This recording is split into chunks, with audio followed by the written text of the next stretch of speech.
I want to talk about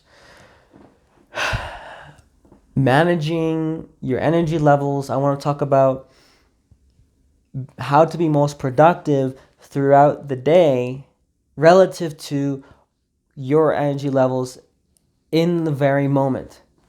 You know, I think a big mistake that we can make a lot of the times, when it comes to day in and day out work, is that we will expect ourselves to have the same high output every single day. We'll do the same cognitively demanding task for like 5 hours every single day.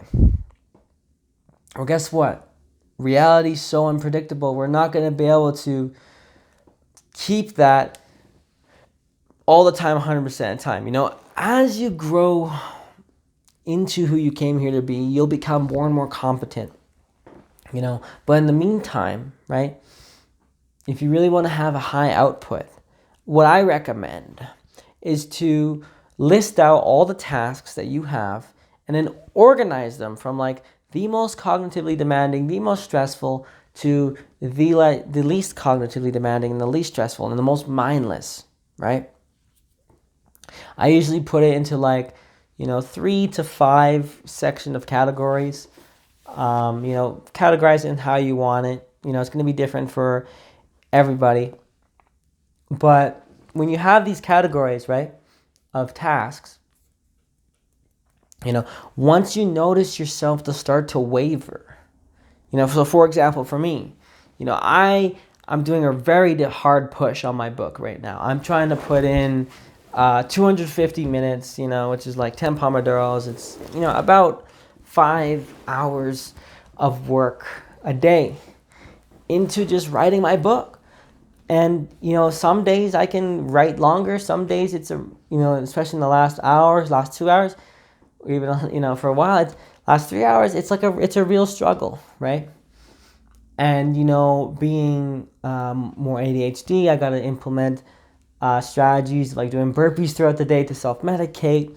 And I'm also just sitting all day, I'm moving in my chair, fidgeting. It can be difficult for a guy like me, but I go through it because I am passionate about creating this result. But what I've noticed, what point I'm trying to get here is that what I've noticed is that some days I just can't push through. I just hit a wall. And Robin Sharma, if you know who he is, he made the 20-20-20 routine, or the 5 a.m. club. And he talks about how, stop what you're doing when you're not producing your world-class work, right? And this is along the lines of what I'm trying to communicate here, is that when you're noticing yourself doing your most cognitively demanding task, right, especially if you have the luxury to do so, and if you're just hitting a brick wall, and you're just having a hard time to focus, having a hard time to motivate.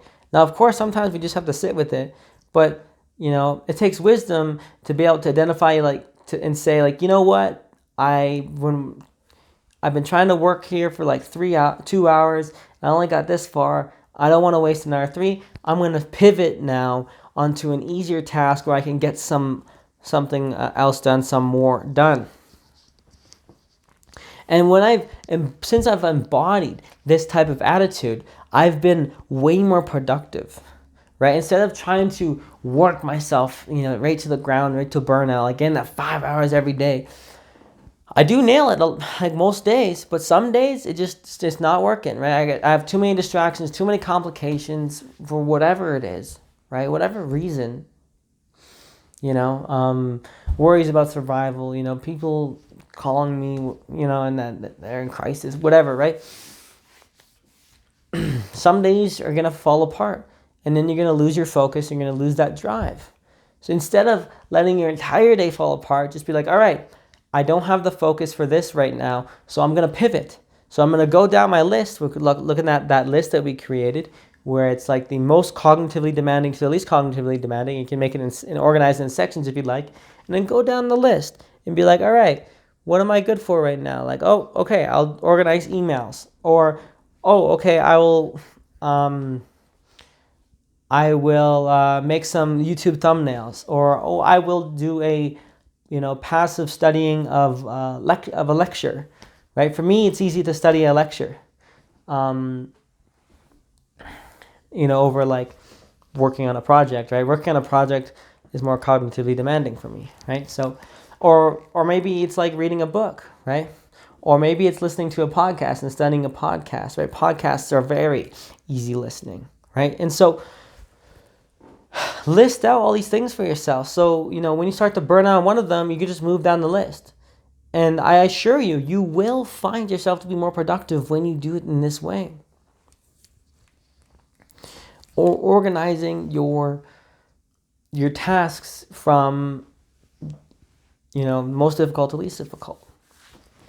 And, at the end of the day, you're just like doing like mindless stuff, even like painting or chores, mopping the floor, sweeping the floor, cleaning your bathroom, washing the dishes, walking the dogs, whatever, right? Stuff that doesn't need too much thought, right? Too much, paying attention. And so when you can implement this, I assure you, you will find yourself to be way more productive. It's crazy. And what's also very interesting about it is that a lot of times I will struggle with the transitioning from one task to another. And that is because I'll be kind of like burnt out, and I won't have like the mental fortitude, like the mental strength to make a decision on what to do next. So this is where like scheduling in your day, or at the very least having this list such that you can just look, oh, what's next? I'm doing that.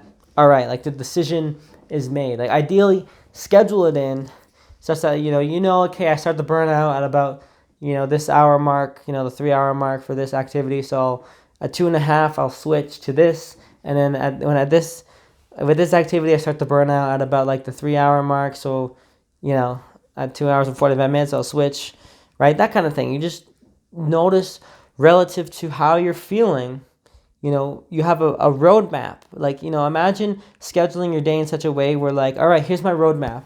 I'm going to do cognitively demanding task A. Then when I'm starting to burn out, I'm going to switch to less cognitively demanding task B. And then when I'm starting to experience burnout there, I'm going to do even less cognitively demanding task C, right? And then when I'm starting to burn out there, then I'll do, mindless task D, right? And so try that on and let me know how it works for you. And with that, I would like to thank you for watching. And I will see you in the next one.